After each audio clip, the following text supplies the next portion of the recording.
Okay, perfect. So, welcome everyone.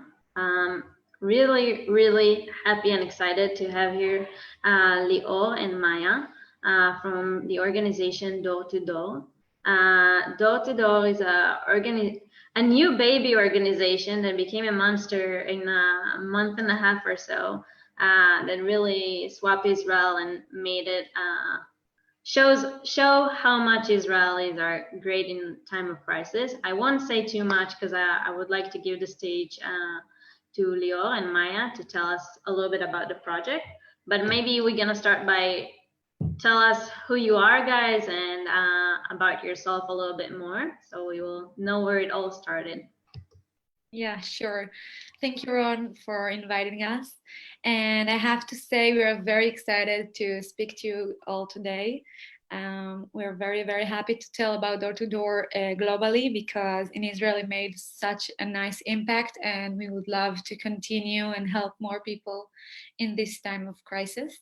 My name is Lior. I'm 24 years old. I live in Tel Aviv. I study at the IDC in Herzliya, and I work in an Israeli startup called Fairfly in the marketing department.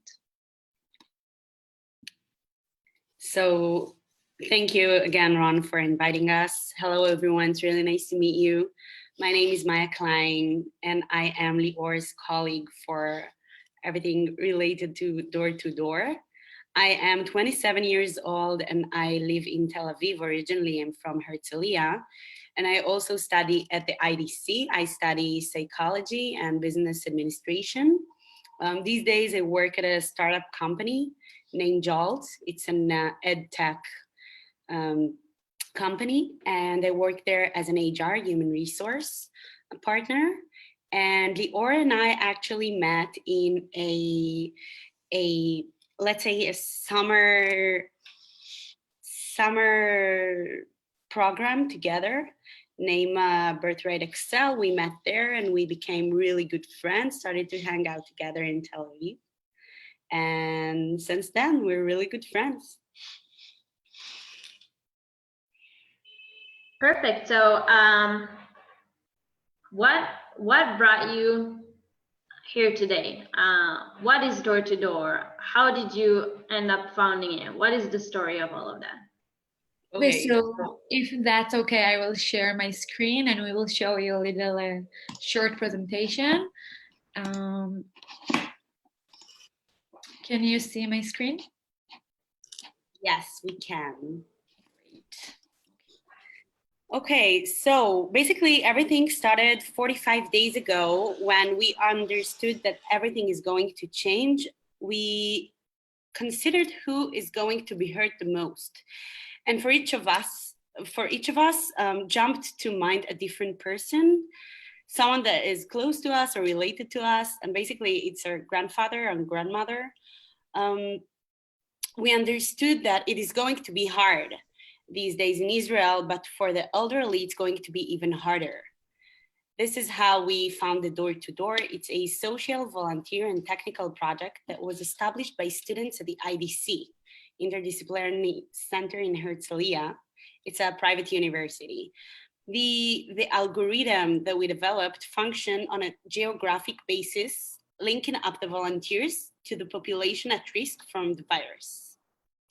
And their mission is to assist people at risk to continue with their regular day-to-day life.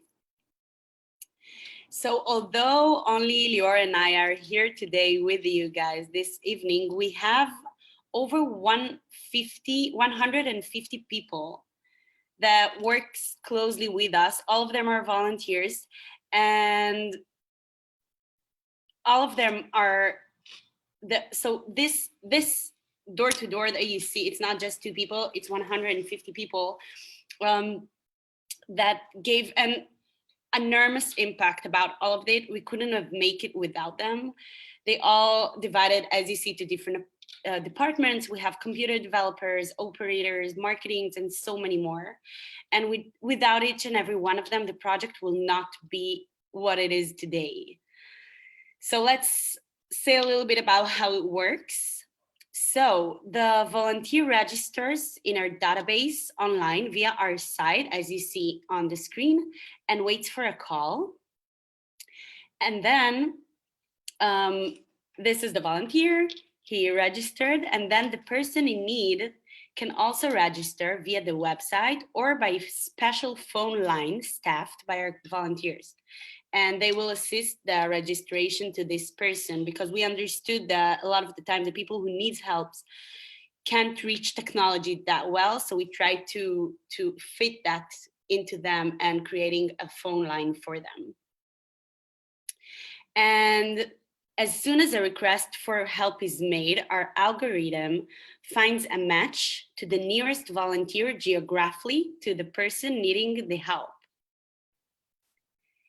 At the same moment, our volunteer receives a WhatsApp message, and the volunteer confirms the request for help, and then it gets the exact details, even to the level of how the person will prefer to pay. The volunteer, of course, signs on a health declaration and then calls the person in need and asks everything he needed to know in order to help him. And then immediately after that, a map appears showing the best way to get to the person in need, like Google Maps.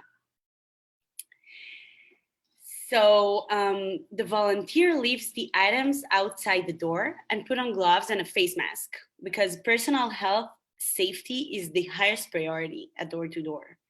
And thanks to our app, we can help an enormous number of people in a very efficient manner with the highest degree of safety. And you know what? It doesn't end there. After the delivery, a bond is formed between the two, which help to break the loneliness. Both of them do keep in touch, even without us, just having their own relationship. They speak from once in a while. It's just like the after impact that we have at Door2Dor. And we really want to ensure that this connection lasts for the long term, you know, even after the coronavirus ends, because it is such an amazing thing. So a little bit about details about us in Israel. So we are here, as I told you, for only 45 days, and we already have more than 9,000 volunteers all around the country, all around Israel, that are registered and ready to help. And we helped over 10,000 people in Israel who requested our help.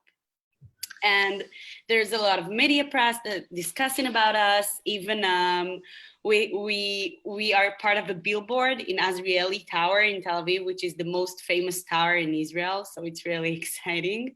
And some items and TV shows and news.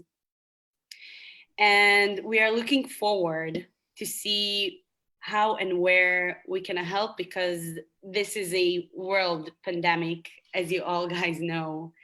And many countries are interested and also want for us to help them, include Russia, Germany, Spain, New York, and so many more. And you know what? At the end, it all comes to a single moment. And it is at the moment when the person we helped says to our volunteers by phone, it says, if you are saying to me, Grandpa, you're not alone, we'll help you. And then I start to understand to what a great people I belong here in Israel. This is a real quote. And it is for those moments that we founded Door2Dor. And we are here to help all the people who need us, and we want to continue to do so. I have a question, Maya, just before we continue. What kind of requests your volunteers are getting? What kind of things are you willing to help with? What is the things you're providing? So we're providing mostly food from the grocery stores, and then also medicine. The people who request the help does pay for the groceries, I'm sorry. And we're just helping him to get him to the front of his house. So it's mostly about medicine and about groceries that he needs from the grocery stores, as simple as that. And is it like a one-time relationship, or after there was match, so this matches keep on going, or how is it goes? So first of all, we have the match that we're doing thanks to our app. And then what happened next is that the volunteer and the person who asked for help has their special bond, and they're starting to discussing between them. And I can give you many, many examples of people that helped once and then started to help again and over again, and has their own relationship that we do not even monitor about, because it just happened between them. We just did the match and then they keep it to themselves. Lior, you are muted. We can't hear you. Yeah, I just said that that is because we are doing the matches based on location. So we find for each person in need a volunteer who lives very, very close by. Okay, so most of the time people live next 200 meters next to the people in need. So a few days after, most of the people just call again and ask if they need anything else. So that's a very, very, very, very nice things we've learned about our volunteers. Was it hard to get volunteers joining you, or how is it work? How people reached out? So as you know, Israel, it wasn't so hard, because in times of crisis, Israelis are more than willing to help and just bond together. So we had we had lots of volunteers just registered in the first few days. And did you run into something like this in Israel before? Any experience that you had similar, or? I think the feeling is kind of similar to a time of crisis in Israel, when we have bombs and we have war. You feel that all the civilians just try to help each other to face these times of crisis. And this coronavirus is kind of the same, because we all fighting a foreign enemy, and it doesn't matter if it's human or viral. So it's very, very much like war or crisis. Yeah, I would say from my experiences, living I don't know what, a year and so, more than almost 2 years here in the United States, that the Israeli and American society both are very willing to help in times of crisis, but in a very different ways. I feel that sometimes asking for money in Israel is a little bit hard, but asking for volunteering help is much, much more easy. It's very easy to just, come or and just to, give hand physically with something that now, as I see in at least the Jewish Federation of Omaha and the JFNA and all of those organizations that work here, the help that comes is emergency funds. It's to find a way to help with money and all of those things. And I feel it's a big difference between United States and America. We have a question from the chat from Debbie that asking, how do you screen your volunteers? What do you mean by screen, Debbie? You can unmute yourself and maybe explain.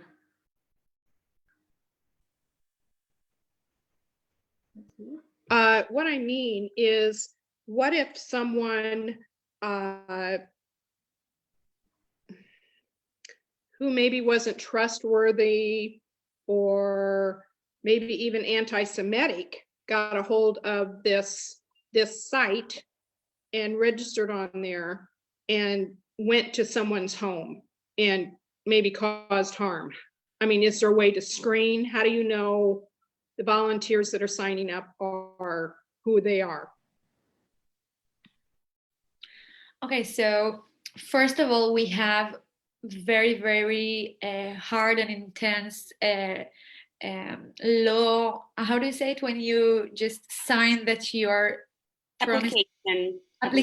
Yeah, that's first of all, because we do not want everyone who wants to register just to register. We're taking them through a very long path until they become volunteers.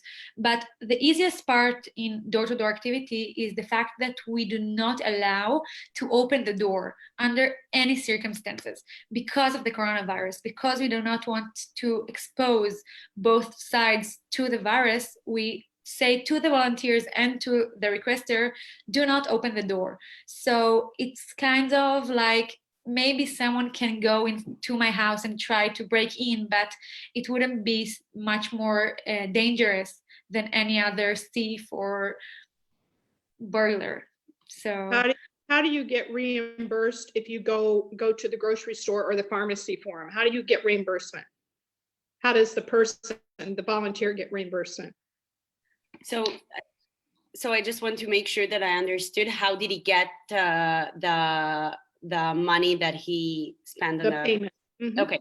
Okay. So a lot of the medicine that we are sending to the requester is already in their healthcare program. So we do not need to do anything with the money. But when it comes to the money, so we have few options. We can do it either by bank transfer, and then they don't need the cash, or sometimes they do leave the cash, but then they leave the cash, they close the door, and then the person takes the cash. Now there's a risk, right? Because it is dangerous and there's a lot of thieves out there and it's really scary. And I totally agree, because when Lior and I first thought about it, we thought, oh my God, this is a huge problem because people can steal. But I can say now, 45 days after that, we have thousands of deliveries, and there were only one time that we had problem with, and it was the requester that didn't provide the money back. So we tried to believe in the good heart of people, and we actually confirmed it. Okay, thank you. My other question that I had is, you mentioned in your presentation about the connection to the world. So what kind of things you're doing internationally? Okay, so lots of people heard about us from articles in the Israeli newspapers, and we try to help as much as we can each community based on their needs. If I will refer to Debbie's question, in Mexico, they talk to us also, and they don't have such a high level of trust like we have in Israel. So in Mexico, we're trying to work on another part of the app where they can ask for a facial photo and the ID, and the app can compare the ID to the government systems in order to make sure the volunteer is okay. So we're doing the required adjustments to each country, and we're just trying to help as much as we can during this time based on every community's needs. They talk to us from Russia and Germany and Mexico and the US, and we really try to help. And if you guys need or want to do some kind of cooperation, Maya will send an email address where you can send everything, and we will respond as fast as we can. Yeah, so that's our global plans for now. Can you tell us about the situation right now in Israel? It sounds like there is a little bit of going back to routine. What does it mean? Like, what's going on generally in Israel, and also what does it mean about you guys? So when it comes to Israel these days, things are getting a little bit better. People are outside, people are allowed to run, and a lot of food places are open just for deliveries and takeaway, which is huge for us. We had Independence Day, so we were all in a quarantine, but now we're a little bit better. So people can go in the street. Right now in Tel Aviv, there are a lot of people in the street. But we need to understand that there are people, and there are people who are in risk from the coronavirus. And that's a huge difference, because on one hand, people are going back to their own routine, and some of them are even going to the office to work. But there's still 1.5 million people in Israel that can't leave their house because we do not know what happened with this virus. It can come back. You all know that. It's the same all around the world. It's globally. So a lot of people still scared to go out. And this is why we are relevant than ever, because these people still need our help. And what do you see in the future? Because in someday this thing's gonna be over. Hopefully, we all waiting to go back, waiting to go back to real routine and meet real people. And what then? Yeah, so in the farther future, we really don't know. We're just waiting for the corona to pass. But in the closest future, actually, we're just in a problematic situation because we were leaning on the good heart of people in Israel, just volunteering and doing the donations and everything just to help us continue helping. But now we've reached a point where we need to, and we are doing a fundraising in order to continue helping other people in Israel and in the world. I will ask Ron if that's okay with you to post the link in your Facebook page. If anyone can help, it will mean a lot to us, because now we just got our finance, they just stopped financing us, and we need to give insurance to our volunteers, and we need to pay for servers, and we're all volunteers. We don't get anything. We're doing that just to help everyone, but we got to a point where when it's more complicated. So that's who was funding you? How was the arrangement? A few organizations, but after 1 month and a half, they just needed to stop the foundation. Yeah. Move on. Yes. Okay. My last question, and then I'm gonna move it to the rest of you guys to see if you have any questions to ask. But where do you see yourself in the future? Like, now you made this big thing that got this big amazing impact here, and I don't know, when all of this started from me seeing those young girls that are leading this amazing project with 9,000 girls in this accidentally on Facebook, and I was amazed. But now what? After you did something so big, where your face are heading to? You're so nice. I really don't know. Just want to continue doing what I'm doing, and hopefully help as much people as I can in Israel and in the world. Maybe we will continue. I think it is a situation when none of us know anything about the future, and it is so confusing that maybe in the day-to-day life I would have answered that, but I just can't, because we can never know what will happen next week. Right now we're doing what we're doing, and we're here to help to anyone who needs, and hopefully we'll get the money and we will keep helping. And this is the nearest future that we can think about. Well, in the future, there are people that are going to be homebound, older people that will need your service. So you might look to that market as well afterwards, because that'll continue forever. Here in the States, though, we have a lot of places that do similar to what you're doing, but they usually charge an annual or a monthly fee in order to help finance it, because you're depending totally on volunteer money coming in, which is great. If you can do it that way, terrific. I'm writing it down.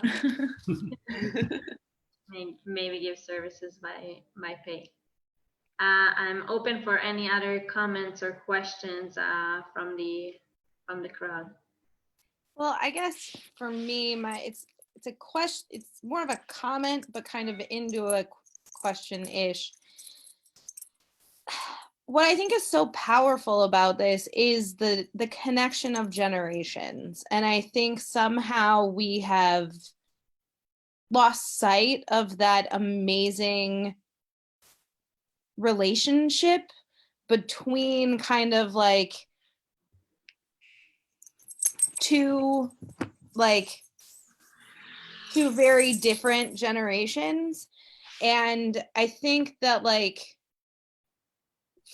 for me, I think that our generation is rich with that. Like, all of a sudden I've found that, like, I want to know more about my grandparents' story. I want to know, there's so much wisdom to be shared from the people who have lived through things that I couldn't imagine. And I guess, like, how do you guys see that playing out? How do you maybe hope that that continues into the future? I don't know where to go with that, but I have to answer that, because even though we're saying that we're not thinking about the future, and we really can do that. I don't know if you know, but now the time in Israel is 10:30 at night, and this is how our days looks like, and we have a few more hours of working on today and tomorrow, so I don't have the time to think about next year. But my secret dream is to create some kind of community network which will allow us to bond between people in our age and the elderly, because I agree with you, it's so fascinating and it's so great. And I know that my grandparents, we're talking to them every few days, but every conversation is a few minutes, and there is more, there is a lot of hours each day. And I think it's very, very important for the young people to help and be helpful for and people in his neighborhood. But I also think for the elderly to know that they have someone nearby that is interested in hearing what they have to say and looking up to them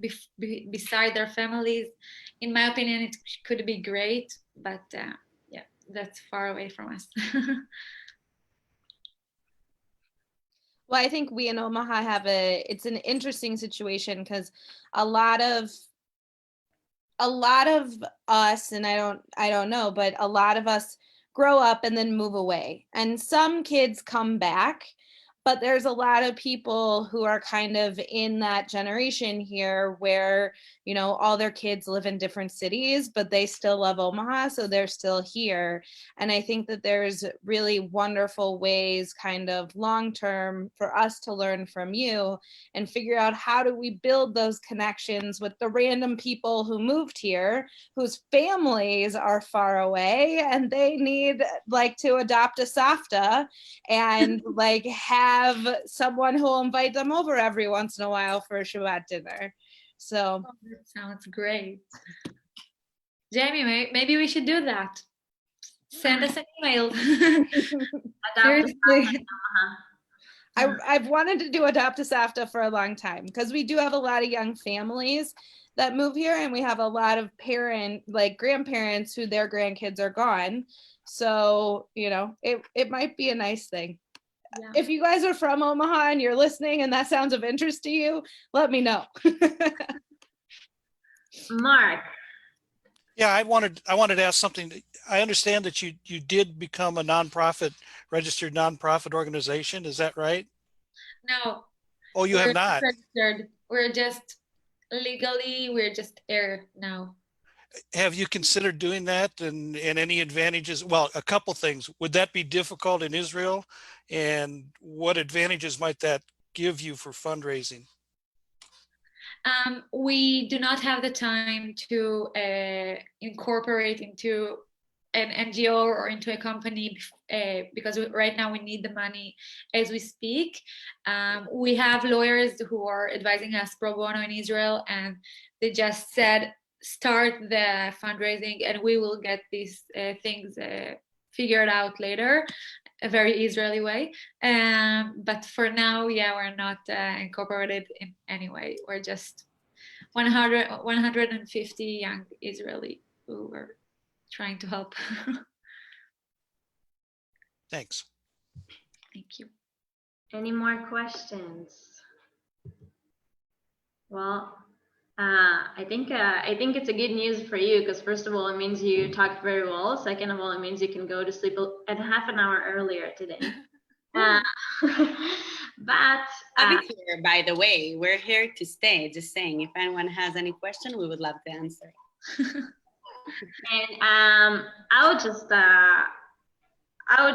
say that first of all, say thank you for willing to come up and talk with us so late.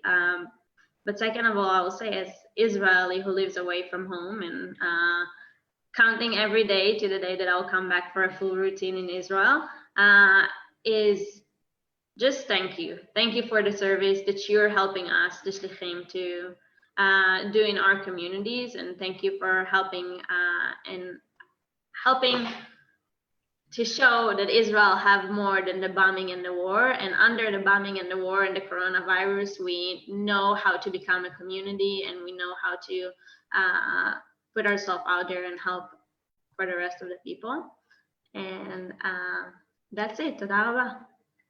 I just want to thank you for the opportunity to present Door to Door in the name of Lior and I. And thank you everyone for listening. We really appreciate it, and we don't take it for granted at all. It is really exciting, and thank you for everything, and one for you for hosting us.